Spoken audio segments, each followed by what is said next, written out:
bonsoir à toutes et à tous et bienvenue sur l'épisode 84 du Dreamcast Show. J'espère que vous allez tous et toutes très bien, où vous soyez et quoi que vous fassiez. Et on salue particulièrement les auditeurs qui sont dans le Vaucluse, évidemment, puisque Azad a mis en place cette tradition. Aujourd'hui, on se retrouve pour un épisode un peu particulier, j'ai envie de dire, mais qu'on a un concept qu'on a déjà fait l'année dernière, qui est le principe comment entourer ses stars. Et donc, en gros, le principe est de construire la meilleure équipe autour de 3 joueurs selon des critères précis. Et les joueurs du jour, la cuvée du jour, c'est Shai Gilgeous-Alexander, Jalen Brunson et Ja Morant. Donc voilà, avec Azad qui m'avait battu l'an passé, on est reparti. J'espère que l'épisode vous plaira. Donc installez-vous bien et on se retrouve juste après le petit entracte.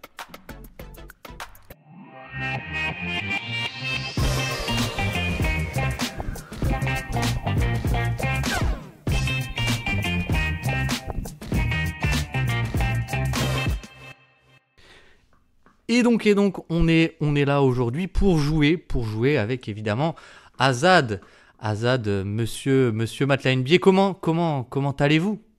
Ça me fait trop rire que tu m'appelles Monsieur Matelas NBA à chaque fois, parce qu'il y a toujours des gens qui galèrent un peu à savoir c'est quoi le prénom derrière j'allais dire le logo Twitter. Ouais, j'arrive déjà pas à parler, ça va être un grand moment de sport. Du coup, ouais, tout va bien, tout se passe pour le mieux. On a eu les wraps Spotify, là, ça a été très drôle de voir le petit logo apparaître dans certains tweets. Donc voilà, merci aux auditeurs, merci la vie, et puis voilà. Ouais. Et t'es content d'être là? Et je suis très content d'être là. Je suis très content d'être là. Très eh bien, moi aussi je vais bien puisque tu me le demandes. mais ne perdons pas de temps et passons à l'épisode du jour, qui est peut-être un peu moins sérieux à première vue, mais qui en réalité est très très sérieux. Ouais. Puisque le but, ça va être de construire la meilleure équipe autour de 3 joueurs selon les critères suivants. On n'a pas le droit de prendre des franchise players, donc on a établi une liste de franchise players qu'on n'a pas le droit de prendre. On a le droit de prendre un joueur de calibre All-Star, donc voilà, et un joueur de calibre sub-All-Star. Donc en gros presque All-Star, pas loin d'être All-Star. Et c'est grosso modo, en gros, un joueur top 30 et un joueur top 50 de NBA. Et évidemment, lorsqu'un joueur sera pris pour une équipe, il ne pourra plus être pris, si je ne dis pas de bêtises. Ouais, c'est ça. Est-ce que j'ai tout dit? Et est-ce que t'as tout dit? T'as oublié de préciser que dans les joueurs que t'as pas mis dans les franchise players, parce que c'est toi qui as pris les décisions, t'as pas mis Trae Young, t'as pas mis Anthony Edwards. Ah bah attends, je vais préciser la liste des franchise players qui peut faire débat. Précisons. Mais c'est les règles. Alors, c'est comme ça. On n'a pas le droit de prendre Nikola Jokic. Dommage. Évidemment. Pas le droit de prendre Joel Embiid, évidemment. Stephen Curry, Giannis Antetokounmpo. J'aurais pas pris. Kevin Durant, Kawhi Leonard, Jason Tatum, Anthony Davis, LeBron, même si LeBron, on pourrait discuter cette année. Voilà. Mais c'est la même liste que l'an dernier. C'est la même liste que l'an dernier, ok. Donc c'est beaucoup basé sur l'an dernier. Damian Lillard, Devin Booker, Jimmy Butler, Zion Williamson, Victor Wembanyama et Luka Doncic. Très bien. Voilà, et donc tu as le droit de prendre Anthony Edwards en effet. Voilà. En effet. Et si. Alors on a reçu plein de petites votes de gens qui faisaient leur équipe. C'était assez fun à voir.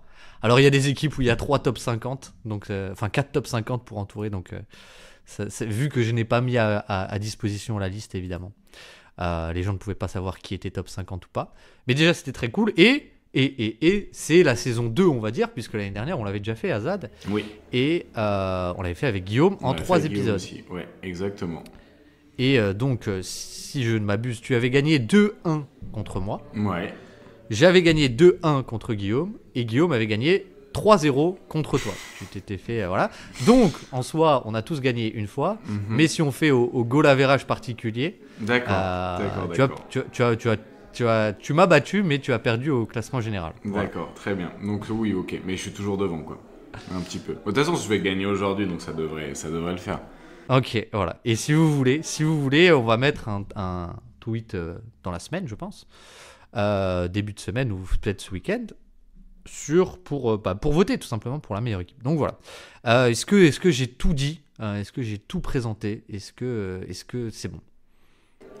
C'est bon, mais je me dis juste, je regarde SGA et je me dis ça va être quand même difficile de pas juste reprendre l'équipe actuelle d'OKC. Donc ouais, je pense que... Et je me demande si on ne ferait pas mieux de pas commencer par SGA pour éviter de juste refaire l'équipe d'OKC. Ben justement, Azad, tu poses une bonne question, c'est comment on va faire pour commencer. Et évidemment, j'ai préparé un petit quiz. Donc si tu gagnes le quiz, c'est une question. Si tu gagnes le quiz, tu auras le droit de choisir. Soit tu commences 2 fois, mais tu ne choisis pas quand tu commences. Okay. Soit tu commenceras une fois, mais tu choisis quand tu commences. Tu as le choix entre les deux. Ok, tu auras le choix entre les deux. Si tu réponds bien, j'écoute. À la question suivante. Ok. Es-tu prêt? Je suis fin prêt. Tu es fin prêt, très bien. Alors, ma question suivante, c'est très simple. Qu'est-ce qu'on va faire de tout cet oseille? Non, c'était pas ça? Non. Ça, c'est ma question préférée. Ça, c'est ta question préférée. Mais c'est pas la question. Elle est très simple. À un prêt. Combien avons-nous sorti de vidéos sur YouTube depuis le lancement de la chaîne? Avec ou sans les Reels? Je sais pas, ce qu'il y a écrit sur la page d'accueil de notre chaîne. 83. C'est 84. Donc ce sera 85. Ouais, ça passe. Ce sera 85 avec celle-ci. Donc à 83, tu gagnes le quiz, Azad. Eh oui. Ça te change pour une fois. Ouais. J'ai cru que t'allais me faire un truc genre à un près combien Marcus Smart a marqué de points contre Dallas et j'aurais raccroché immédiatement. Donc bien joué à toi de pas avoir tenté le diable. Non, ça va. On est au début des épisodes. J'avais à la limite une autre question, c'était combien de miniatures ont été refaites et combien n'ont pas été refaites. Mais ça aurait été un peu salaud. Donc Azad, tu as le droit de choisir. Est-ce que tu veux commencer 2 fois mais tu ne choisis pas sur qui tu commences? Enfin, voilà. Ou est-ce que tu veux choisir sur qui tu commences mais du coup tu ne choisis qu'un seul des 3 joueurs? Non, vas-y, je vais commencer 2 fois et je te laisse choisir sur qui tu commences. Ok. Alors moi je vais choisir de commencer sur Ja Morant alors. Ok, et ben c'est parti. Ok, et donc j'ai le premier choix et je vais casser toute l'ambiance puisque désolé, mais avec mon premier choix je vais prendre Jaren Jackson Jr. évidemment. Fantastique. Ok. Autour de Ja Morant. Je pense que on va pas refaire les équipes évidemment. Non. Mais rapidement avant de peut-être rentrer dans toute la draft. Ja Morant, je trouve il y a un choix qui est intéressant parce que c'est 3 porteurs de balles mais qui sont tout de même un peu différents les uns des autres. Et Ja Morant, c'est peut-être celui qui est le plus compliqué à entourer. Et en fait, tout le dilemme à chaque fois, je trouve, avec les 3, c'est est-ce que je prends un gros poseur d'écran pour lui créer de la différence et sur les pics, etc. Ou est-ce que je prends un spacing maximal et Ja Morant, avec Jaren Jackson Jr., je m'offre le luxe de me réserver ce choix pour plus tard. Et globalement, avec les 3, ce qui est important, c'est d'avoir du spacing. Et Jaren Jackson Jr. est un peu parfait, on va dire. C'est quand même le complément parfait de à peu près n'importe qui, puisqu'il peut t'apporter ce spacing. Les schémas défensifs, tu peux être ultra polyvalent avec. C'est vrai. Donc en fait, je le choisis en premier parce qu'il me laisse beaucoup de flexibilité pour la suite, tout simplement. Ok, très bien. Je vois un petit peu l'idée. Je vois l'idée. Mais moi, du coup, je vais prendre aussi un intérieur qui apporte du spacing et de la défense. Mais du coup, qui me paraît peut-être déjà presque meilleur. En tout cas, dans la protection de cercle, qui est déjà peut-être, je sais pas moi, qui me fait rêver en tout cas, et que je trouve vraiment encore meilleur cette année aussi offensivement. Je vais prendre Chet Holmgren. Ouais.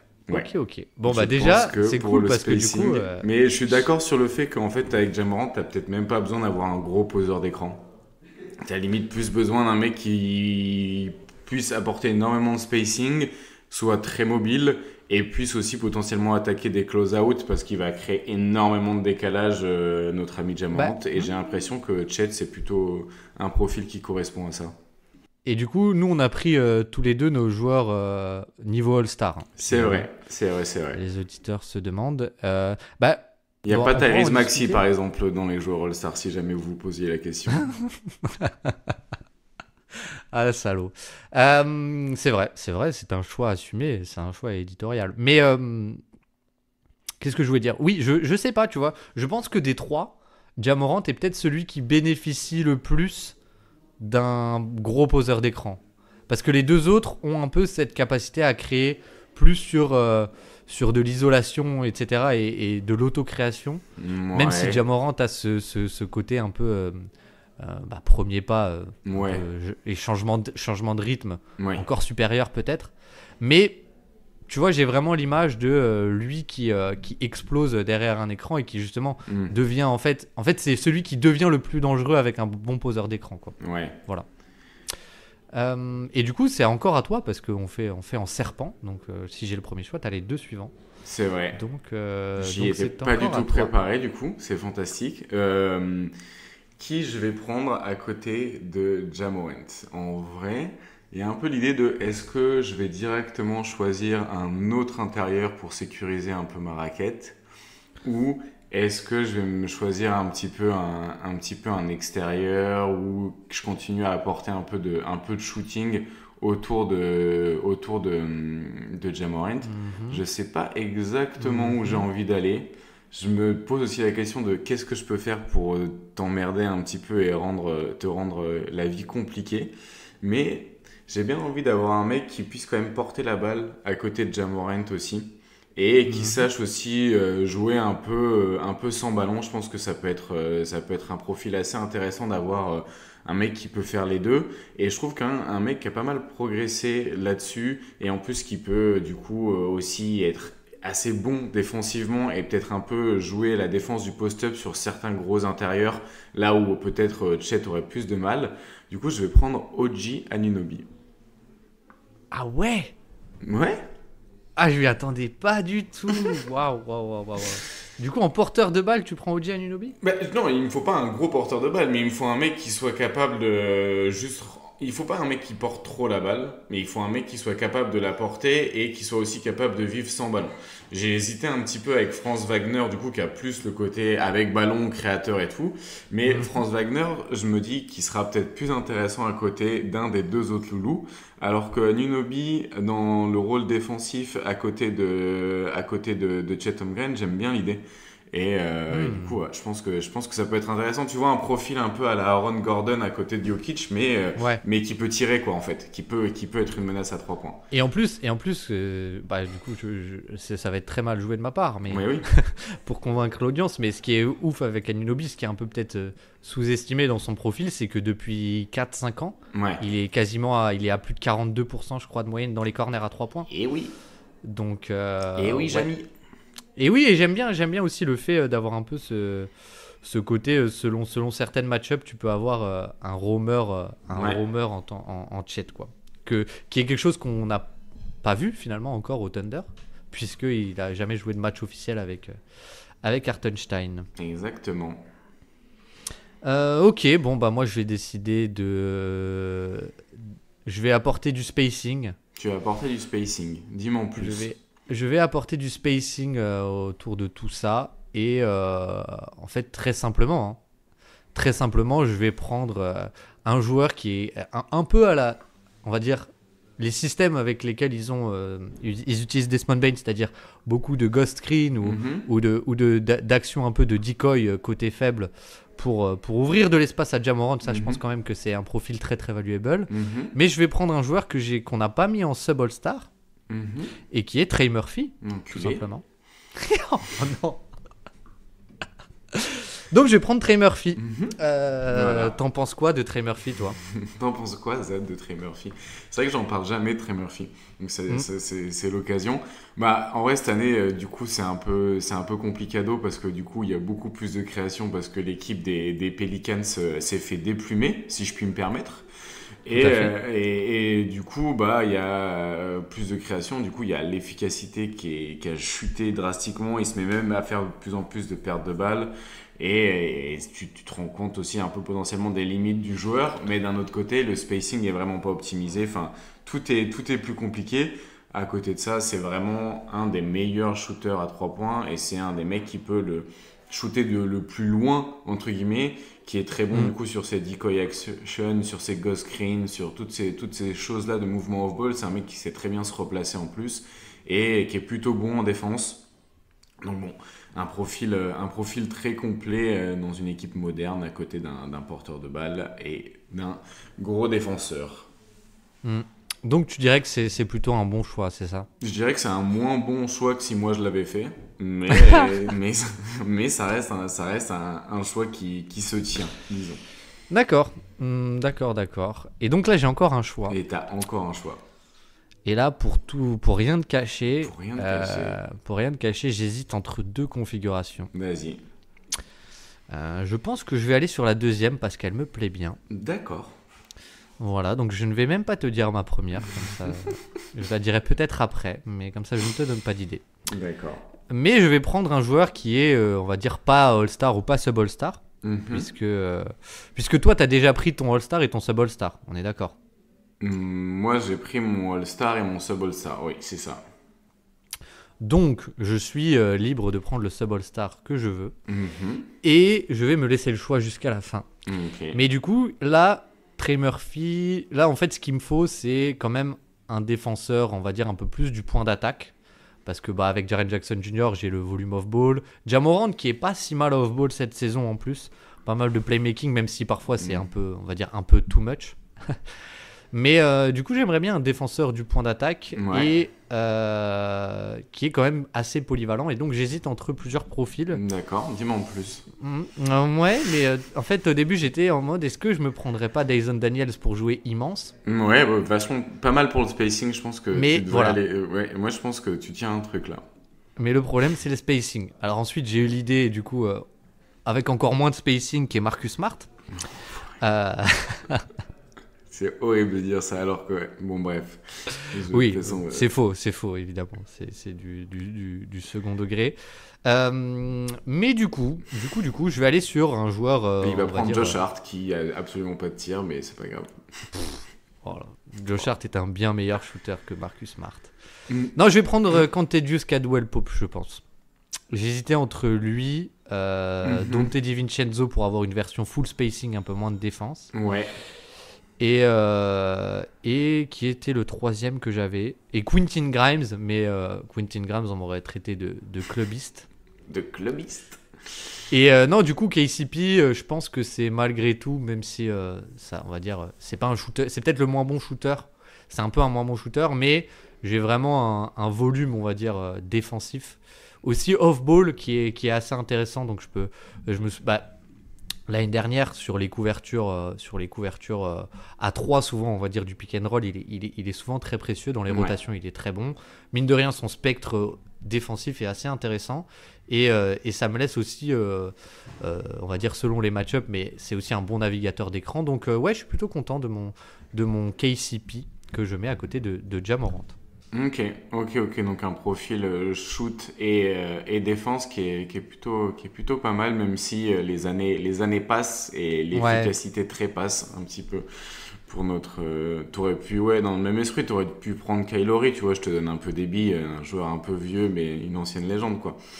Un peu une équipe bancale si je puis me permettre, mais un joueur qui. Pour moi, tu devrais te concentrer sur ton équipe parce que là tu délires complet. Je délire complet. Bon, alors du coup, moi, il me reste 2 choix, c'est ça? Il te reste 2 choix. Il me reste 2 choix. Donc, en gros, il faut que je finisse mon équipe. Concrètement, là, c'est le moment où je prends mes deux derniers loulous. Pour aller au play-in, ouais. Pour aller au play-in. Et du coup, il va me falloir toujours du spacing. Et comme tu l'as souligné, aussi quelqu'un qui soit capable un petit peu de défendre. Et j'ai plusieurs idées. Et je pense que je vais aller sur une des recrues qui a malheureusement pas assez joué du côté des Warriors pour l'instant à cause des blessures, mais qui, je pense, aurait fait énormément de bien à cette équipe, c'est DeAnthony Melton. D'accord, ok, ouais. Donc tu prends un joueur, non mais tu prends un joueur qui est à l'infirmerie, non mais là on prend mais j'ai pris Chet Holmgren aussi, donc à partir de ce moment-là. Non mais oui, mais voilà, elle est intéressante, ta philosophie. Elle est intéressante, mais non mais c'est l'idée d'avoir vraiment un des meilleurs défenseurs, je pense, extérieurs. Il sait défendre sur le nail, il sait défendre le point of attack. Et qui passe pas mal de temps aussi derrière la ligne à 3 points, donc qui est plutôt complémentaire avec un joueur comme Ja Morant. Et là, du coup, je me retrouve avec Ja Morant, DeAnthony Melton, OG Anunoby et Chet Holmgren. Donc en réalité, on a quand même un corps de 4 joueurs qui est vraiment très très bon, qui peut justement apporter énormément en défense autour de Ja Morant pour un petit peu le cacher et qui lui laisse beaucoup la balle. Mais du coup, on se dit, est-ce que ce serait pas le moment d'avoir un mec qui peut aussi potentiellement un peu créer pour lui-même et aussi un peu ce rôle de connecteur qui soit aussi un petit peu passeur pour fluidifier ce jeu-là qui en aura drôlement besoin tout en restant un très bon joueur défensif. Et du coup, je vais prendre Terrence Mann. Attends, c'est vrai ? Ouais. Waouh. Le joueur des Clippers, on est d'accord. Mais oui, arrête de faire genre. Non, ok. Non, je m'attendais vraiment pas à ce choix du tout. C'est un magnifique joueur, en vrai. Moi, j'adore le joueur, mais je pensais pas du tout que tu irais sur Terrence Mann. J'ai même écrit un article sur Terrence Mann pour dire à quel point j'ai... C'est vrai. À l'époque où tu écrivais aussi sur Zach Collins, si je dis pas de bêtises. Dans mes et Chris Dunn. Et même Mike Conley, mais la version vieille de Mike Conley. Okay. Donc ouais, carrément. Du coup, voilà, Terrence Mann. Du coup, tu fais un peu le compromis du 5-out complet, parce que c'est quand même pas un shooter ultra respecté, au profit d'un profil beaucoup plus connecteur et polyvalent défensivement, quoi. Ouais, mais je pense que tu resteras sur du 5-out. Je pense que tu vas pas, à part si tu as vraiment un... Enfin, faut quand même avoir un joueur capable de défendre. Si tu le choisis, Terrence Mann pour roamer, tu vas être très vite mis dans l'embarras parce qu'il va être utilisé énormément comme poseur d'écran. Donc, je pense que tu peux très facilement faire du 5-out et punir les moments où il ne sera pas respecté défensivement. Et comme il est très bon à justement jouer sur du short roll et s'adapter et couper, je ne suis pas du tout inquiet. Dans un tel spacing, ça me pose absolument pas de problème. Ouais. Ok. Donc, est-ce que tu peux rapidement résumer ton équipe ? Du coup, on a Ja Morant, DeAnthony Melton, Terrence Mann, OG Anunoby et Chet Holmgren. Franchement, l'équipe, elle fait rêver. Je suis désolé, Baptiste, mais c'est déjà 1-0 dans les dents.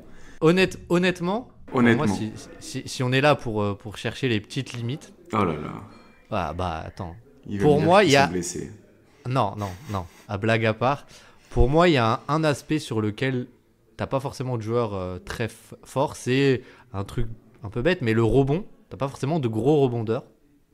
C'est vrai. OG Anunoby, Terrence Mann. Ouais, mais c'est pas non plus bon. Après, l'avantage, c'est que vu qu'on va mettre tous nos tirs et qu'on va contrer... Justement, est-ce que t'as justement un spacing d'élite à ce point avec ouais, si, c'est pas mal. Ouais, si. Ouais, c'est pas mal. Je suis désolé. Ouais, c'est pas mal. Mais Terrence Mann, Ja Morant, c'est pas... Voilà. Ah là là, mes excuses. Non, mais je suis désolé. Je comprends que la défaite soit pas facile à avaler direct, mais je pense qu'il faut aussi savoir avancer, il faut savoir aller de l'avant, et voilà. Moi, je vais te le dire, je pense que tu étais à un Terrence Mann près de gagner la manche. Ah ouais. Ouais. Et qui aurais-je dû prendre alors ? Je vais pas te le dire, je me garde les cartouches pour après, mais... D'accord. Et en fait, là, en tête, je pensais que tu allais prendre un joueur que j'ai dans une de mes équipes après. Mm-hmm. Ok. Et malheureusement, du coup, je vais pas te le dire. Mm-hmm. Je vais pas te le dire, mais je te dirai au moment où je le prends qui c'était. Ok, très bien. Et du coup, c'est à moi de faire mon dernier choix. Oui. Et j'hésite. T'hésites. Et je pense que je vais aller sur un intérieur un peu classique. Pour faire toujours avoir ce côté un peu Jaren Jackson Jr. en roamer. Mm-hmm. Et j'hésite entre 3 joueurs. Mm-hmm. Je vais te les dire. Le premier, c'est Isaiah Hartenstein pour avoir un peu. Spacing. Ça va avec KCP, Murphy et Jaren Jackson Jr. Ça va. Oui, bien sûr, parce qu'il est vachement surtout, respecté à 3 points de Jaren Jackson Jr. en plus. Bah, surtout, l'intérêt, c'est d'avoir un joueur qui est un gros poseur d'écran et qui est en fait créer du spacing, on va dire, avec un non-shooter parce qu'il a toujours ce jeu de main à main. Oui. Et finalement, il a une gravité un peu plus qu'un intérieur que Mitchell Robinson, par exemple. Tiens, si je fais la comparaison au hasard. Okay. Le deuxième, c'est un peu dans le même profil, mais pour avoir un peu une création autre, ce serait Alperen Sengun, qui en plus il y a les progrès défensifs. Et le troisième que je vois et qui me plaît bien, c'est Evan Mobley pour faire une raclée Mobley-Jaren Jackson Jr. qui serait genre ultra switchable. Je pourrais avoir des pick and roll avec Evan Mobley en porteur de balle. Donc ça me plairait bien en fait de faire cette raquette. Ça fait vachement rêver un pick and roll Mobley-Jaren Jackson Jr. Là, vas-y, raconte-moi. Non, je voulais dire Mobley-Ja Morant. Tu vois un pick and roll inversé Mobley-Ja Morant ou Mobley-Trey Murphy. T'imagines les ghost screens un peu de Trey Murphy pour Evan Mobley balle en main. C'est bien. Faut lâcher la PlayStation s'il vous plaît, jeune homme. Non, mais du coup je vais aller sur le profil pour moi qui fait le plus sens dans cette équipe et qui est Alperen Sengun.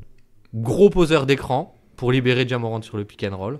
Progrès défensif qui peut avoir des schémas défensifs assez polyvalents, mine de rien, assez agressifs sur le porteur.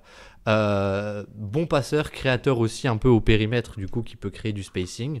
Et qui peut aussi, on l'a vu, même parfois être un peu un porteur de balle par séquence. Donc voilà, j'aime bien mon équipe. Je pense que c'est foutu pour toi, malheureusement, parce que on est juste beaucoup plus grand que toi.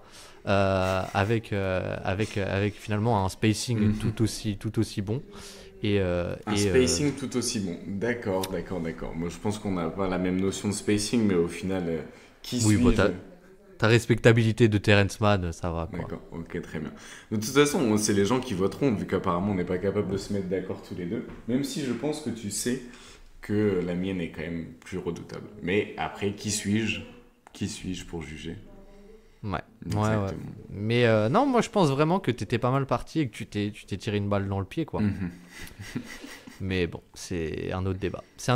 Donc, Jaren Jackson, Ja Morant, KCP, Kentavious Caldwell-Pope, Trey Murphy, Jaren Jackson Jr. et Alperen Sengun.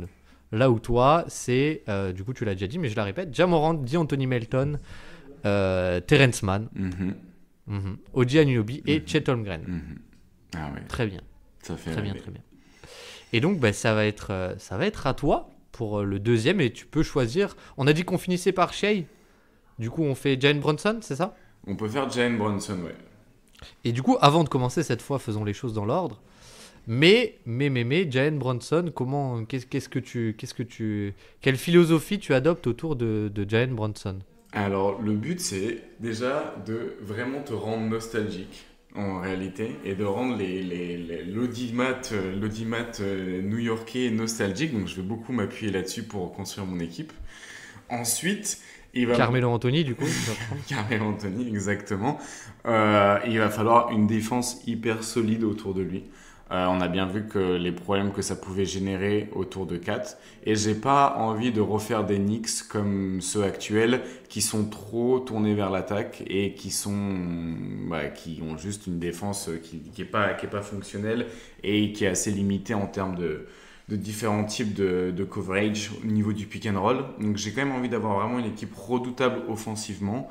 Et j'ai pas envie de trop appuyer non plus sur sa création. J'ai envie que ce soit un peu plus équilibré et que ce soit pas le Jalen Brunson héliocentrique de la saison dernière. Même s'il est très bon là-dedans, je pense qu'il y a d'autres moyens de l'optimiser et de générer un peu plus ce qu'on a pu voir off-ball l'année dernière justement. Cette saison, tu veux dire? Oui, cette saison. Oui, ok, d'accord. Et toi alors? Très bien. Moi, je suis dans un dilemme. C'est-à-dire que la version en 5-out de Jalen Brunson, je la trouve incroyable offensivement. Donc en fait, c'est vrai que dans la théorie, ce qui serait parfait, c'est trouver un équilibre entre le 5-out et des schémas défensifs qui peuvent fonctionner. Mais moi, j'aimerais bien... je pense que c'est en cours de réflexion, mais la version 5-out de Jalen Brunson est tellement létale en fait.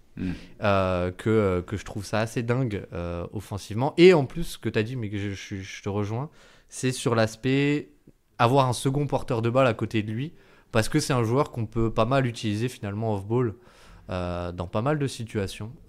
Donc voilà un peu ce que je vais essayer de faire avec Jalen Brunson. Et c'est à toi de commencer avec le premier choix et donc ta philosophie nostalgique. Exactement. Du coup, je vais prendre Isaiah Hartenstein. Ok, pas terrible. Pas top. Arrête, c'était ton plan depuis le début. Fais pas comme si t'étais pas préparé. Sinon, tu l'aurais pris au tour d'avant. Je te connais. Tu me connais, ouais. Mais oui, bon, bah mon plan tombe à l'eau. Mais c'est pas grave. Aïe. Bien vu. Alors, du coup pourquoi Isaiah Hartenstein? En vrai, j'ai... Tiens, qu'est-ce qu'il a porté au Knicks à Isaiah Hartenstein? C'est une bonne question, ça. Tu veux pas nous en parler? Je trouve que t'as tellement envie de parler d'Hartenstein tout le temps que ce serait quand même l'occasion de te faire cette fleur. T'as pas pu le choisir. Je te laisse le présenter aux côtés de Jalen Brunson. Non, bah oui, bah c'est un profil tellement parfait à côté de lui, sur les mains à main, toutes les situations, même sur la série de playoffs face aux Sixers où Jalen Brunson commence mal parce que les couvertures du pick and roll le gênent et qu'on peut le mettre off-ball, bah c'est parce qu'il y avait Isaiah Hartenstein. Défensivement, la polyvalence, faire du edge, faire du drop, la progression sur drop, les rebonds offensifs, les rebonds défensifs. Voilà. Puis en plus, je vois, bon, c'est que un tir, mais il a pris un tir à 3 points à OKC. Il en avait déjà pris sur la pré-saison. Aïe, ça va être incroyable. C'est sans limite ce potentiel. Dire que c'est pas Onyx, c'est quand même... ça fend le cœur. Ok, ouais. Donc tu prends Isaiah Hartenstein, c'est ça? T'es sûr? T'es sûr parce qu'il y a quand même d'autres choix. Tu vois là, t'inquiète. Dans le doc, il y a quand même Lauri Markkanen pas loin. Il y a Julius Randle. C'est vrai que tu veux pas? Markkanen, Dieu merci. Dieu me préserve. Non, merci, ça ira. D'accord. Donc Isaiah Hartenstein. Pas. Eh bien moi, je vais prendre mon premier choix et ça tombe bien. Je vais prendre pour moi... Je vais tenter quelque chose. Vas-y, tentons. Tentons. En tout cas, je vais prendre mes 2 premiers choix. Peut-être que je vais changer d'avis. Mais je pense que la configuration actuelle des Knicks peut marcher si tu as des ailiers qui, en fait, ont plus de volume off-ball. Et que tu as des meilleurs protecteurs de cercle secondaire, en fait. Ah oui. Et donc, je vais prendre pour moi, du coup, quelqu'un qui coche toutes les cases de ce que j'ai dit depuis le début, qui est Jalen Williams. Donc, Jalen Williams, protection de cercle secondaire, porteur de balle, spacing, efficacité. Tout ce que vous attendiez de Michael Bridges et... Ouais, en fait, c'est Michael Bridges en plus, quoi. Parce qu'au lieu de la défense on-ball, t'as de la défense off-ball, quoi. Ouais. Mais bon, c'est pas ça Michael Bridges cette année. Mais ouais, je pense que Jalen Williams, c'est le profil parfait. Mais après, c'est... Le problème d'OKC, c'est là, on est en train de dépeupler OKC, c'est parce que c'est une équipe qui est remplie de profils parfaits. Ouais. Oui, c'est vrai. Bah oui. C'est vrai que là, il y aura plus aucun coéquipier de Shai Gilgeous-Alexander. Exactement. Ça va être mais alors que si on avait commencé par SGA, on aurait dépeuplé OKC encore plus vite parce qu'en plus, on se serait projeté beaucoup plus facilement. Du coup, c'est pas mal d'avoir fait dans ce sens-là. Je suis fier de nous. Je me trouve très mature dans la démarche. C'est vrai. C'est vrai. Je nous trouve grands. On est grands aujourd'hui. On est grand. Du coup, ouais, Jalen Williams, qui était, on va dire, le premier choix quand même, je trouve, de cette équipe, et un peu la clé de voûte de cette équipe. Ouais. Et je vais prendre Karl Anthony Towns. Ah ouais. Ouais. Franchement, j'y vais au cœur.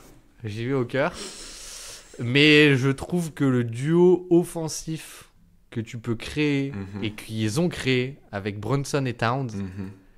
Je trouve ça mais monstrueux. Et c'est un peu la clé parce que du coup, là j'ai un trio offensif qui est dingue, quoi. Qui est dingue. Là j'ai déjà une des meilleures attaques de la ligue, quoi, en gros. Ouais, voilà. C'est vrai.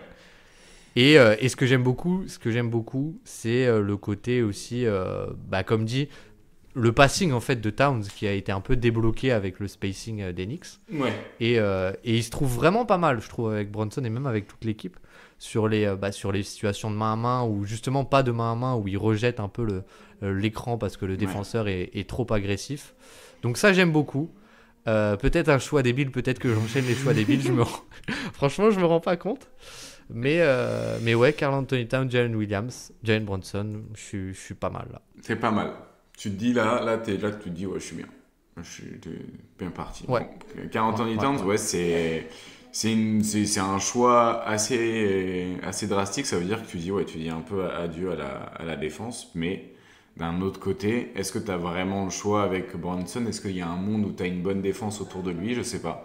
J'ai l'impression que moi j'ai envie d'y croire. J'ai envie d'y croire. Tu vas nous le montrer de toute façon. Oui. Toi, tu vas faire une équipe avec une bonne défense.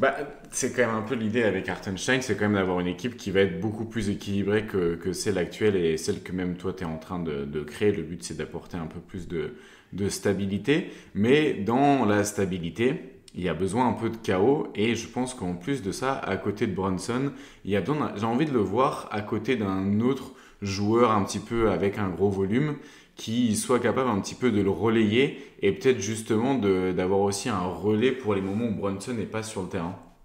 Et je me dis, il faut du coup un joueur qui lui aussi a besoin de spacing, mais lui aussi peut en apporter, et une grosse menace sur drive qui pourrait profiter aussi du jeu de end-off et du connecting de notre ami Hartenstein. Et du coup, à côté de Jalen Brunson, sur le backcourt, j'ai envie de prendre Anthony Edwards. Waouh. Ok. Anthony Edwards, ouais, qui shoot beaucoup plus, donc je pense que le spacing sera clairement là. Je pense qu'en plus, défensivement, ça va faire énormément de bien de l'avoir aussi. Du coup, pour le point of attack. Oui. C'est vrai qu'il se trouve pas beaucoup off-ball, Anthony Edwards. Mais non, c'est pour ça que je le mets en point of attack. Ah, ok. Et oui, et bien sûr. Et parce que du coup, derrière, j'ai l'inspecteur Hartenstein qui pourra tout couvrir. Et je m'assure une production offensive, du drive, de la pression sur le cercle et du spacing. Enfin, vraiment, c'est parfait. Et avec le passing des deux qui a bien progressé et leur jeu off-ball qui n'est pas non plus ridicule pour l'un et pour l'autre, je pense qu'on peut mettre en place une belle synergie autour de ce trio-là, du coup, qui peut profiter d'Hartenstein, profiter de l'un et de l'autre, des drive and kick, et enchaîner un petit peu les drive and kick, comme peut le faire par exemple Boston comme Boston peut le faire avec Brown et Tatum, où en fait c'est de la recherche de mismatch dans du spacing avec du drive and kick jusqu'à faire casser la défense et jusqu'à faire casser un petit peu la coquille défensive, et je crois en ce projet. Ok, d'accord. En plus, c'est pour le coup, là où t'es malin, c'est que c'est le joueur vote ultime, quoi. Là, sur les votes, tu vas être bon. Mais non, mais c'est intéressant. Et c'est vrai que pour le coup, ce que j'aime bien, c'est Hartenstein et Edwards. Je pense qu'au final, il avait Towns, mais ils n'étaient pas beaucoup utilisés sur des mains à main. Et surtout, pourquoi ils n'étaient pas beaucoup utilisés? Parce qu'il n'y avait pas un spacing excellent, quoi. Voilà. Donc c'est intéressant. Et tu as un deuxième choix. Du coup, j'ai un deuxième choix et se pose la question de sur quoi je m'oriente.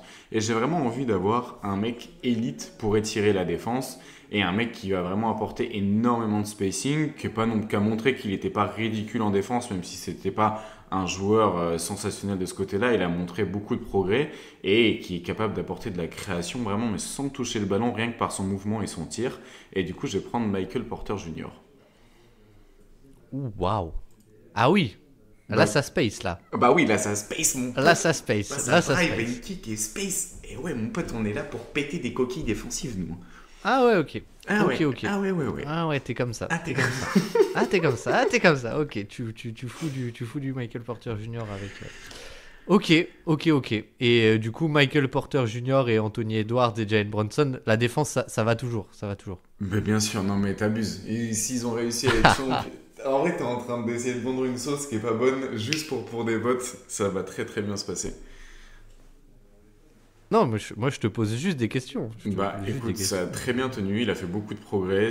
Il a énormément progressé dans ses défenses de peel switch, justement derrière le blitz que mettait en place Denver. Donc il s'est vachement mieux se placer. Il s'est vachement mieux anticipé les mouvements. Il y a toujours des petits moments de trou. Mais d'un autre côté, quand tu regardes la NBA, tu te rends compte que même les meilleurs défenseurs off-ball, ils ont des moments de trou. Donc bon, c'est vrai. Personne n'est parfait. C'est vrai. Et puis c'est des schémas du coup que on va dire, quand tu as Brunson, t'es un peu obligé d'avoir des schémas où tu fais du edge ou du blitz sur le ballon parce que tu veux pas le laisser seul en fait. Et Du tu coup, veux le c'est faire bien défendre d'avoir un joueur qui le sait moins défendre possible. là-dessus, quoi. D'où le choix de Michael Porter Jr. Eh oui. Ok. Ça bosse, hein. Les mecs, ils Ça ont bosse. préparé l'émission. Hein. Hier, j'étais à fond. Oh là là là là, tu m'aurais vu. Ben, tu m'as envoyé des messages. Enfin, moi, tu me disais à 21h, tu me disais oh là là, je suis cramé, je suis cramé du cerveau. J'ai trop réfléchi pour cette émission. Exactement, ouais. J'ai laissé les 2 neurones qui me restaient hier soir sur le comptoir du bar. Faudrait que j'aille les chercher quand j'ai le temps là parce que c'est dur. C'est pas facile. C'est pas facile. C'est pas facile. C'est à moi. Ouais. Avec tout ça, on sait plus où on en est. Oui, c'est à moi. Et je vais prendre quelqu'un. Du coup, là en fait, mon attaque, je vais pas dire qu'elle est déjà faite, mais à 90% elle est faite. Ouais. Mais faut faire en sorte de pas la casser parce que du coup, une attaque, ça peut être bâti sur quelque chose, mais il suffit d'un élément perturbateur et. Oui. Si par exemple, si là je prends 2 non-shooters, ouais. Ce serait un peu la catastrophe. Ça serait dommage. Je vais prendre quelqu'un sur qui je pense on peut bien comment dire, avoir des schémas de protection de cercle secondaire et un peu. Enfin, tu vas voir en fait mon idée. Ouais, ton idée. En fait, je vais dire mes 2 choix. Vas-y. Mais mon idée, c'est un peu de recréer les Pélicans de l'an dernier. D'accord. Qui avaient une bonne défense, mine de rien, avec Jonas Valanciunas et Zion Williamson. Et même CJ McCollum. Et en fait, la clé, c'était d'avoir des ailiers ultra proactifs et très bons. Oui. Et très bons dans le volume of ball. Et du coup, je vais prendre ceux qui t'apportent quand même un minimum de... Alors, il n'y a plus Trey Murphy parce que je l'ai pris. Oui. Mais je vais prendre déjà Herb Jones. Parce que Herb Jones, alors oui, c'est pas un shooter à 40%, je pense. L'année dernière, ça l'était, mais il n'est pas respecté comme un shooter à 40% pour l'instant. Mais mine de rien, je trouve qu'il y a suffisamment de respectabilité pour pas briser ton spacing. Et défensivement, il y a un peu ce côté, ça peut être ton défenseur du point d'attaque déjà. Ouais. Donc ça, c'est pas mal. Et il y a surtout dans les rotations, entre lui et Jalen Williams, je pense qu'il y a de quoi faire, on va dire, dans un peu ce côté boucher l'espace. Donc ça peut être pas mal. Okay. Donc ça peut être pas mal. Et je joue grand, encore une fois. Et le deuxième que je vais prendre, encore une fois, c'est celui qui peut m'apporter un peu de spacing et qui en plus apporte du connecting. Très bon parce que Herb Jones... Alors Herb Jones, on l'a vu un peu, il y a même eu des séquences où il est un peu en point d'attaque. Ouais. Enfin, en porteur de balle, tu veux dire peut-être. J'ai dit quoi ? En point d'attaque. Oui, pardon. Oui, en porteur de balle, en point herbe, c'est ça que je voulais dire. Exactement. Mais du coup, ce que j'aime bien avec l'équipe que je vais créer, c'est que potentiellement, c'est un peu ce qu'a aussi Boston, c'est 5 porteurs de balle. Ouais. Et c'est ça où c'est fort, c'est que du coup, tu peux cibler un peu n'importe qui. Et donc, je vais prendre un bon connecteur qui aussi est très bon dans les rotations off-ball, même plus que on-ball, même si on l'a vu défendre sur le point d'attaque aussi par séquence cette saison. C'est Naji Marshall. Enculé. Voilà. Ok, super. Ah ouais. Putain, c'est dommage. Ah bah c'est parfait, tu veux dire. C'est parfait. Après, je me demande à quel point pour l'instant il est respecté à 3 points. Je pense pas vraiment. J'ai failli le prendre et je me suis dit j'attends un peu. Et c'est vrai que j'ai un peu plus de doutes sur sa respectabilité. Il est pas... Tu sais, moi je trouve qu'il est pas respecté comme un non-shooter en tout cas. Ouais. Enfin, il a pas... En tout cas, il est pas défendu comme un non-shooter. Ok. Mais il attire des close-out, etc. Mais on va pas mettre de joueurs en top lock sur lui, quoi. C'est pas Buddy Hield. Oui, non, c'est sûr. Mais bon, est-ce qu'il n'y a pas des moments où il va finir par être abandonné quand ils vont arrêter de le prendre au sérieux ? On ne sait pas, on verra bien. Mais c'est vrai que c'est peut-être pas le spacing ultime. Mais bon, il apporte tellement de choses. Et vu qu'il peut lui aussi un peu porter la balle et poser des écrans, je vois un petit peu l'idée. En fait, oui, tu recrées les Pelicans tout simplement en reprenant des mecs qui étaient aux Pelicans l'année dernière. Les Pelicans en mieux, en fait. Les Pelicans en mieux parce que Karl Anthony Towns t'apporte beaucoup plus que Jonas Valanciunas et Jalen Brunson. Bon, peut-être pas autant que Zion, mais pas loin. Et non, c'est sûr que pour l'instant. Et après, en fait, ce que j'aime bien, c'est que j'ai des joueurs très polyvalents quand même avec Jalen Williams, Herb Jones et Naji Marshall. Ouais. c'est ça, très polyvalents et qui ont un peu ce que j'ai l'impression n'ont pas forcément les Knicks, c'est qu'ils sont plus grands déjà que les wings des Knicks, et en plus d'être plus grands, surtout comme dit, ils ont beaucoup plus ce côté protection de cercle secondaire dont pour moi tu as besoin, et que finalement OG l'a un peu, mais limite tu le préfères on-ball parce qu'il est tellement puissant, etc. Et Josh Hart là, mais il est limité par ses dimensions physiques, quoi. Donc je crée un peu un mixte entre le 5-out des Knicks et les Pélicans défensivement de l'an dernier, donc j'aime bien. Non, mais ça se tient, hein. Ça se tient. C'est peut-être moins dramatique défensivement, même si du coup ça va demander beaucoup de taf. Et je pense aussi que l'année dernière, les équipes skylaient peut-être pas autant aussi leur attaque par rapport aux Pelicans parce qu'ils n'étaient pas assez bien scoutés. Je pense qu'une équipe qui va plus loin en playoff avec une défense comme ça sera aussi potentiellement ciblée sur ses vraies faiblesses qu'elle arrive à cacher un peu dans le flou de la saison régulière. Mais je pense que dans le niveau de playoff, c'est peut-être plus difficile d'arriver à assumer une telle défense de manière continue, d'en faire une vraie défense aussi de playoff. Je pense qu'il profite un petit peu aussi de la saison régulière et de son rythme, où c'est pas toujours facile d'adapter, de scaler un petit peu la tactique par rapport à la défense. Mais Je vois. tu vois, enfin là c'est purement théorique, mais en tout cas défensivement et sur de la saison régulière, ça peut être vraiment vraiment très très bon. Donc oui, j'aime bien l'idée. Ouais, voilà. Est-ce que du coup c'est ça. Et c'est à toi pour ton dernier choix, si je ne dis pas de bêtises. Donc toi, ouais, t'as fini ton Yep. équipe. Et moi, du coup, pour finir, je vais me prendre un autre mec qui shoot bien à 3 points, qui est à 40% en carrière, 43% cette année, qui est malgré ça est pas un si mauvais défenseur que ça. C'est pas un défenseur élite, mais il a les outils en plus physiques parce qu'il fait quand même 6-8 de haut. Je vais prendre Cameron Johnson. Ah, waouh. Ouais, donc là, vraiment, spacing. Ah bah, j'ai deux drivers, j'ai deux des meilleurs drivers de la NBA, j'ai deux des meilleurs shooters aussi de la NBA, et j'ai un des meilleurs intérieurs connecteurs qui peut poser des écrans, faire vivre avec et sans ballon. Enfin, ouais, je pense que... Et en plus, défensivement, bah, ça tient la route, quoi. Donc bon, je suis un peu désolé pour toi. T'as pas peur de manquer justement de... De manquer de quoi? Enfin, ton axe défensif se repose beaucoup sur Hartenstein, quoi. Et, on va pas se mentir. Et c'est un problème d'avoir Hartenstein, Anthony Edwards comme axe défensif? Non, je dis juste que Hartenstein, c'est pas un joueur, je pense, qui tient une défense à lui tout seul, quoi. Là, tu mens. Parce que c'est pas Gobert. Oh, non. Mais non, c'est pas Gobert, mais d'un autre côté, ça apporte beaucoup plus de flexibilité aussi. Oui, c'est sûr. Mais ce que je veux dire, c'est que il était aussi bon parce qu'il était dans les schémas des Knicks défensivement. Des schémas qui sont très reproductifs, très reproductibles aussi avec l'effectif que j'ai maintenant au final. Ah, tu trouves? Ouais. Ouais, si, il y a Michael Porter Jr., c'est vrai. Michael Porter Jr., Cam Johnson. En vrai, je pense que tu as aussi une bien bonne défense sur le point of attack. Tu vas pas être obligé non plus de trop blitzer. Tu as que Brunson à cacher. Non, je pense que ça tient la route en vrai. Ok. Bah pour le coup, celle-là, tu vois, j'aime bien aussi ton équipe. Donc je pense que ça peut être serré, celle-là. Moi, je pense que de toute façon, pour l'instant, il y a 2-0. Mais c'était plus... Oui, moi aussi, je pense qu'il y a 2-0. Mais... Parfait. Ok, du coup, je vais répéter les équipes autour de Jalen Brunson. Ouais. Donc, l'équipe d'Azad est constituée de Jalen Brunson, Anthony Edwards, Michael Porter Jr., Cam Johnson et Isaiah Hartenstein. Exactement.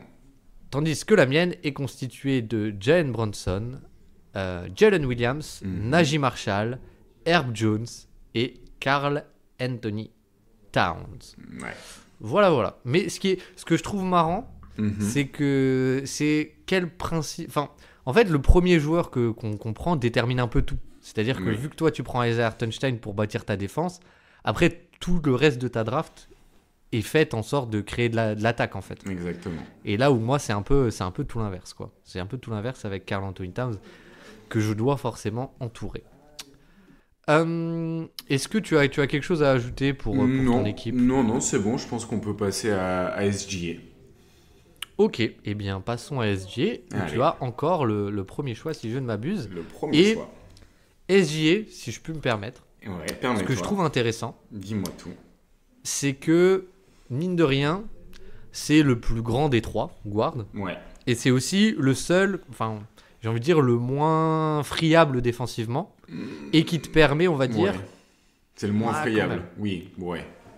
Quand même. Oui, ok. Il y a des errances, mais allez. C'est celui qui va se faire le moins cibler, je pense. Allez, ça marche. On dit qu'on fait je comme pense. ça. On dit qu'on tu fait penses comme pas ça. Non, si, on dit qu'on fait comme ça, ça fonctionne. Et du coup, je trouve que défensivement, il y a un truc un peu différent qu'avec les deux autres. Ouais. Parce qu'il te permet plus de schémas, en fait, je trouve. Il te permet plus de schémas, mais en fait, il va être utilisé différemment, quoi. Quand il va pas être sur le point of attack, mais pas parce que tu veux le cacher, juste parce qu'il est pas si mauvais que ça, un petit peu dans la lecture et l'aide au niveau du nail et la lecture de passe, quoi. Donc c'est pas vraiment un mec que tu vas cacher, même si au final ça arrive de le voir ciblé par certaines attaques. Oui, c'est ça. Mais il va plus être ciblé ponctuellement que sur chaque attaque, tu vois, je trouve. Ouais. Que Brunson ou Jamoran peuvent l'être. Donc oui, ça se tient. Après, c'est aussi comment l'optimiser en attaque en fonction de ce qu'on a déjà vu avec OKC. Et du coup, pour ça, moi, ce qui me paraît un peu évident, c'est de prendre un intérieur qui peut porter la balle. Putain, je sens que je vais me faire... Après, non, en vrai, je pense qu'il y a deux choix niveau intérieur de mecs qui peuvent porter la balle justement et faire un peu ces pick and roll inversés. Mais un qui le fait de plus en plus, en tout cas cette saison, c'est Evan Mobley. Donc, attends, tu dis tout de suite ton premier choix, tu prends Evan Mobley. Je prends Evan Mobley, exactement. Ok, d'accord. Ok, ça me va, c'est pas ce que j'avais prévu, donc ça me va. Enfin, c'est ce que... Bref, c'est pas le joueur que je voulais. Ok, dis-moi tout. Je pense que tu peux nous dire qui tu veux, alors. Ouais, en fait, moi, ce que je trouve intéressant, mine de rien, c'est avec Hartenstein, et qu'on voit depuis le début de saison, et qu'on voyait aussi avec Chet Holmgren, mais c'est ce côté où, mine de rien, sur le départ des actions, et c'est ça que OKC fait très bien, il peut démarrer un peu en mouvement avec, comme tu dis, un intérieur porteur de balle ou passeur sur beaucoup de zoom action, même s'ils le font aussi avec Jalen Williams, etc. Et du coup, moi, je vais prendre la version plus d'Evan Mobley. Oh, waouh, non. Pas la version plus, mais je vais prendre la version plus établie. Allez, disons qu'on fait comme ça. Je vais prendre Bam Adebayo. Ouais, j'ai hésité, mais je me dis, il y a un monde où Mobley est peut-être meilleur défensivement maintenant, et en plus de ça, peut-être aussi un shooting qui va se développer petit à petit. Donc c'est peut-être pour ça, c'est plus un pari Mobley que Bam, même si dans la réalité des choses, je pense que ça se vaut voir Bam est du coup plus établi et t'es aussi plus sûr de la valeur que tu vas pouvoir en extraire. Mais d'un autre côté, Mobley était aussi dans les joueurs à 1 étoile et Bam à 2 étoiles. Vrai. Du coup, je me suis dit, je me garde un joueur à 2 étoiles en prenant Evan Mobley. Donc moi, en gros, j'ai pris mon All-Star avec Bam et toi, c'est ton sub-All-Star avec Mobley. Mais c'est vrai, ce qui est intéressant, c'est que Mobley, on va dire au même âge, si on compare avec Bam Adebayo, il est en avance finalement sur pas mal d'aspects, quoi. Très bien. Et du coup, je dois faire mon deuxième choix. Ouais, exactement. Ah, mais du coup, toi, t'as déjà pris ton sub All-Star. J'ai pris mon sub All-Star. Donc, si tu veux prendre le Lauri Markkanen, tu veux y aller. Non, mais je n'aurais aucun intérêt à prendre mon sub All-Star maintenant. En gros, c'est ça. Oui, t'as plus. Comme moi, j'ai pas intérêt à prendre mon All-Star maintenant. Tout à fait. On dit qu'on fait comme ça. Faisons comme ça. Je vais prendre. Ah, j'hésite. Aïe, ça commence. Allez, je vais prendre du spacing. Allez. J'hésite entre deux. Ouais. 2 joueurs de l'Ouest. Ok. 2 joueurs de l'Ouest. J'hésite. Il est à combien cette année En pourcentage à 3 points, je crois qu'il est pas terrible. Hein. Ah ouais? Non. Tu penses? Il y en a un qui est un peu plus grand que l'autre. Ok. Mais parce qu'en fait, du coup, avec Bam Adebayo, ce qui est cool, C'est Clax, Bam Adebayo chez Gilgeous Alexander. Moi, ce que ça m'évoque, c'est directement du Switch Hall, quoi. Oui, je comprends. C'est directement du Switch Hall. C'est un peu l'idée que tu as envie d'avoir, mais est-ce que tu auras assez de joueurs pour vraiment faire du Switch Hall? Je vais prendre... Oh, j'hésite, c'est dingue. Je vais prendre... Allez, on y va, on assume. Allez, c'est bon. Je vais prendre Nasrid. Aïe. Oh là là. Oh la tronche du spacing. Bon, Nasrid, tu vas me montrer que Nasrid, il est pas respecté à 3 points. Hein. Ah là. Non. Je sais pas. Ça fait longtemps que j'ai pas regardé Minnesota. Moi, je me base uniquement sur l'an dernier. Ok, très bien. On dit qu'on fait comme ça. Non, mais Nasrid, ouais, pour moi, c'est ce que j'aimais bien, c'est que finalement, quand il le faisait rentrer, c'était du Switch Hall. On-ball, il est finalement meilleur que off-ball. Porteur de balle, shoot à 3 points. Moi, franchement, spacing, il a même mis des daggers dans certains matchs. 25 ans. Et j'hésitais avec Keegan Murray, voilà, je te dis. Je te donne un truc. Mais pourquoi j'ai pris Nasrid? Parce qu'il est plus grand, en fait, tout simplement. Et voilà. Ça se tient. Moi, je sais pas si j'ai envie d'une équipe. Et Keegan Murray, ça fait 2 ans qu'il me déçoit aussi. Ouais, qui déçoit ou qui joue aux Kings, quoi.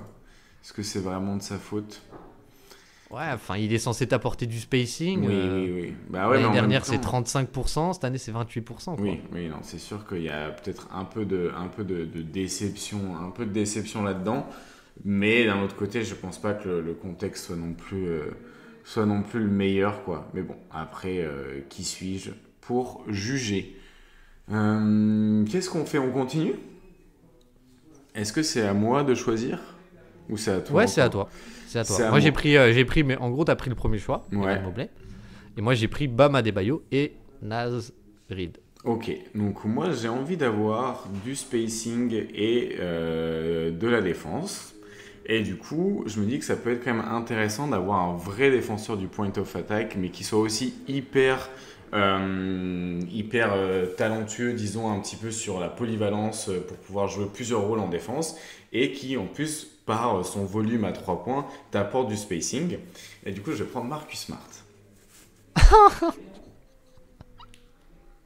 Parfait, merci. Merci, franchement. Exactement. Franchement, merci. Écoute, avec grand plaisir. Je pense que ça fera énormément de bien d'avoir un joueur un peu dans le rôle de Lou Dort, tu vois. Lou Dort, ouais. Pour et même... qui met pas ses shoots comme Lou Dort, quoi. Celui qui l'aimait et qui a beaucoup plus de polyvalence en attaque et je trouve en défense aussi. Donc c'est un peu... je pense que ça. Et alors, vraie question. Vraie question, sans blague, sans niveau à rien, niveau aucune blague derrière. Okay. Mais est-ce que t'as pas pensé aussi du coup à Jalen Suggs peut-être dans ce profil? J'avais pensé à Jalen Suggs, mais j'avais envie d'avoir un profil peut-être. Je trouve que physiquement, il apporte plus de polyvalence quand même, Marcus Smart. Je trouve meilleur. Plus de switchabilité aussi. Ouais, tu vois, c'est peut-être la protection de cercle, elle est plus de Suggs, elle est peut-être plus impressionnante entre guillemets, mais il y a un truc un peu plus, il y a une approche plus théorique de Marcus Smart qui sait mieux se placer aussi sur les aides au cercle, qui a un peu plus de coffre et d'expérience défensive que je pense peut être très très bonne à côté de Mobley et de SGA. Ça peut être assez destructeur défensivement parlant, donc ouais, ça me plaît bien comme idée. Je sais pas ce que toi t'en penses, mais moi ça me plaît bien quand même. Ouais, oui. Le problème c'est que là ton spacing commence à me faire un peu peur, pour être honnête. Le spacing, pour être tout à fait honnête. C'est vrai que le spacing, de toute façon, ce qui est bien, c'est qu'à côté de ça, on va mettre des joueurs qui shootent. Donc c'est là où nous on va avoir un peu de l'avance, c'est qu'on a encore un All-Star, un 2 étoiles à prendre. Donc on va pouvoir tout simplement additionner un peu ça.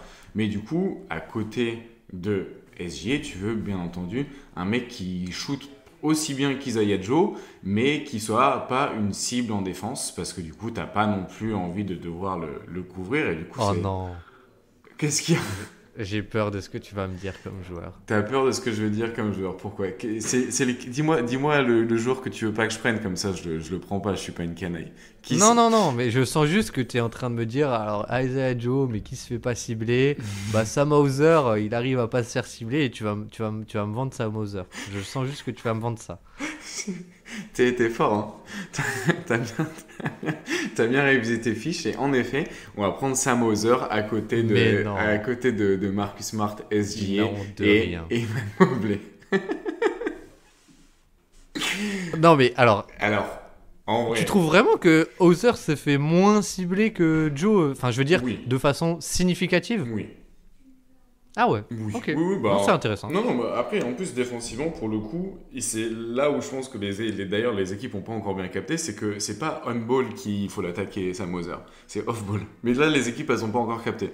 Du coup, genre, c'est vrai que moi, je trouve que off-ball, il galère un petit peu. Il a pas mal de mal à se déplacer, à anticiper les mouvements, alors que c'est les mouvements que lui-même fait en attaque, donc c'est un peu bizarre, mais bref. Et à côté de ça, par contre, sur l'homme, je trouve qu'il est plutôt bon pour rester devant et pas trop se faire avoir sur des feintes et des trucs comme ça. Donc non, j'aime bien. Ok, ça me va. Ça te va? Ça me va. J'ai bien aimé le segment qu'il fallait l'attaquer off-ball. Peut-être qu'il est moins bon off-ball qu'Isaiah Joe, cela dit. Mais peut-être que c'est aussi les schémas du Thunder qui sont très collectifs, oui. Proactifs collectivement, on va dire. Donc Sam Hauser et Marcus Smart. Exactement. Et donc là, toi, il te reste 2 choix, c'est ça? Il me reste 2 choix. C'est vrai que moi j'ai Nasrid et Bam Adebayo. Et là, il me faudrait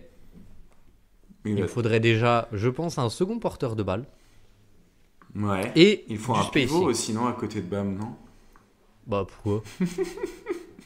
Je sais pas, c'était un peu une blague redondante de genre il faudrait quand même peut-être un autre intérieur à côté de Nasrid et Bam Adebayo. Je pense que ça leur ferait pas de mal. Avoir un mec qui peut faire un peu de protection de cercle et un peu de rebond. Qui fait de la maillotche, quoi. C'est ça que tu essaies de me dire. Un mec qui va au mastic, quoi. Non mais oui, mais alors peut-être. Mais moi, ma philosophie, du coup, bah, c'est vraiment tout switcher, quoi. Tout switcher, donc voilà. Donc il me faut des joueurs grands. Ouais. Il me faut des joueurs grands pour tout switcher. Et il me faut un deuxième porteur de balle. Et du coup, je vais prendre mon sub All-Star. Ok. Aïe. Et j'hésite entre deux, à vrai dire. J'hésite entre Desmond Bane pour avoir le côté spacing. Ouais. Mais je vais prendre... Il va prendre Franz Wagner. Et je vais prendre Franz Wagner. Aïe, la grosse canaille. Je vais prendre Franz Wagner. Et là, et ce que j'aime beaucoup en fait avec Williams, c'est très différent, mais d'un autre côté, tu peux reproduire certains schémas offensifs. J'ai l'impression un petit peu quand même. Ouais. Pas défensif, mais offensivement, ouais. C'est vrai. Mais Franz Wagner, ce que je trouve cool avec lui, c'est peut-être qu'il a ce côté vraiment utilisation que peu de stars, on va dire, ont, mais vraiment en tant que poseur d'écran. Et le seul qui me vient en tête, ce serait Tatum. Mais où c'est un ex. Il est vraiment bon, Tatum, là-dessus. Mais bon, Tatum, c'est le meilleur. Mais il est vraiment très très bon là-dessus. Ouais. Mais Franz Wagner, tu vois, c'est vraiment un bon poseur d'écran, je trouve. Très bien aussi. Il coupe très bien backdoor. C'est un mec qui a des très bonnes lectures off-ball. Enfin, c'est un mec qui est très bon à avoir off-ball. C'est très utile. Voilà, donc je m'en fais pas trop pour le shoot. Je continue à avoir une équipe gigantesque et tout va bien dans le meilleur des mondes. Exactement. Et moi, je vais faire une équipe qui, du coup, va quand même avoir du spacing. Aura énormément de protection de cercle. Va pouvoir varier un petit peu le post-up, va pouvoir faire même des actions. Mais le mec met Shai aux Celtics de 2022, quoi. Va pouvoir bah non, pas de 2022 pour le coup, mais va pouvoir un petit peu en profiter justement du post-up, profiter du spacing, avoir un roamer et avec plutôt Mobley, pas que dans un rôle de roamer mais plutôt en défenseur aussi très agressif, potentiellement des porteurs de balles avec possibilité de switcher du coup peu importe le joueur. Non, il y a vraiment des gros schémas défensifs qui vont du coup être bâtis pas mal autour de Kristaps Porzingis du coup dans le rôle du roamer. Et du coup, offensivement, bah, tu as un mec de 7 pieds qui space le terrain comme Jaja et qui peut en plus faire du post-up pour punir les mismatchs. Donc ouais, et on pourrait voir des pick and roll Porzingis et Evan Mobley, quoi. En fait, tu prends... Moi, j'aime bien Evan Mobley à côté d'un autre intérieur quand même défensivement. Je pense que le problème de Jarrett Allen, c'est le shoot, qu'il n'a pas. Mais je pense que les deux ensemble... avec Porzingis et Mobley, ça peut être très, très intéressant. Et en plus, je pense qu'au niveau, tu vas potentiellement me dire, oui, mais comment vous allez faire pour le rebond?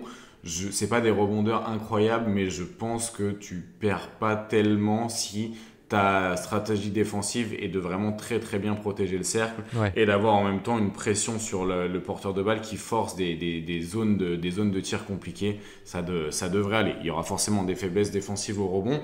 Mais d'un côté, je ne pense pas que ce soit un vrai problème. Et le spacing dans lequel SGA et Evan Mobley vont pouvoir évoluer va être très bon et des variations de poseurs d'écran qui peuvent être très bonnes. Enfin, tu vois, tu peux faire. Parfois, ils faisaient des zoom action pour Porzingis, les Celtics l'année dernière. Tu peux imaginer avec un écran de Mobley qui irait au cercle après et un écran et Sam Hauser sur le end-off ou à l'inverse. Enfin, il y a tellement de possibilités que ça peut être très intéressant tout en sachant que tu as SGA à côté de ça qui va driver et distribuer, profiter de pas mal de mouvements et c'est des joueurs qui savent évoluer avec et sans ballon. Enfin, j'aime beaucoup l'idée. Ouais. Non, franchement, d'avoir ce truc de pick and pop qu'il a aussi avec Chet, yes. Ça c'est pas mal. Et pick and roll inversé avec Evan Mobley. Enfin, on se régale quoi. Ouais. Après, c'est pas le plus à l'aise chez en poseur d'écran, je trouve. Non, mais au pire, c'est pas grave, on fera pick and roll inversé avec Marcus Smart ou Sam Hauser, hein, t'inquiète, il n'y a pas de galère. En vrai. C'est toi qui parlais hier sur un tweet de genre Evan Mobley avec des poseurs d'écran qui sont des shooters d'élite, c'est incroyable. Ouais, c'est moi. Exactement. Et avec Sam Merrill. Sam Merrill. Et ils l'ont spammé avec Darius Garland. Là, à un moment, ils ont fait ça 3 positions de suite. Et oui. Ça m'a plu. Ok, du coup, c'est à moi pour le dernier choix quand même. Ah oui, toi, il te reste encore un choix? Non, il te reste un choix. Ah oui. Il me reste un choix, puisque j'ai Shai Gilgeous-Alexander, Franz Wagner, Nasri et Bam Adebayo. Ah oui. Et la taille de l'équipe. Ah ouais, non mais moi je joue géant. Alors j'hésite à jouer vraiment géant. Mais j'avoue que là, si je devais cibler un profil, ce serait vraiment un profil de plus shooter. Ouais. Et je pense que malgré son mauvais début de saison, ça reste un des meilleurs shooters de la NBA. Aïe. Qui est pas forcément ciblé défensivement. Aïe. Enfin, est-ce qu'il serait pas un petit peu rouquin? Il serait un petit peu rouquin. Et je vais prendre Dante DiVincenzo. J'ai failli le prendre, ouais. J'ai failli le prendre à la place de Sam Hauser. Mais je me suis dit, j'ai envie d'un meilleur shooter. Quitte à perdre peut-être un peu défensivement, mais il est plus grand aussi, Sam Hauser. Que Sam Hauser est quand même grand, en fait. Donc il fait plus de 2 mètres. Hein. Oui. Donc je pense que Sam Hauser, ça aurait été un bon profil pour ton équipe pour garder que des grands. Mais bon. Je trouve que DiVincenzo, il y a vraiment ce côté aussi un peu moins, meilleur défensivement quoi, DiVincenzo. En tout cas, c'est un meilleur playmaker défensif. Je sais pas s'il est meilleur défensivement au global. Je pense que oui, mais c'est un meilleur playmaker défensif et ça peut te faire du bien d'avoir de la transition aussi quoi. Ouais. Et il peut même aussi un peu plus porter la balle que Sam Hauser. Oui, c'est vrai. Sam Hauser qui, à part sur des close-out, c'est quand même assez limité. Voilà, tout à fait. Très bien. Et c'est vrai. Et ouais. Ouais, ça me va bien. Et là, tu vois, sur les main à main. Là, je peux me projeter du DiVincenzo, Bam Adebayo. Là, je me projette. Donc, ça me plaît. Mon équipe me plaît. Mes 3 équipes me plaisent. Ok. Écoute, c'est bien d'avoir perdu 3 fois et d'en être quand même content. Moi, je suis fier de toi. Je trouve que t'as beaucoup mûri cette dernière année. Tu te parles à toi-même, je savais pas. C'est intéressant.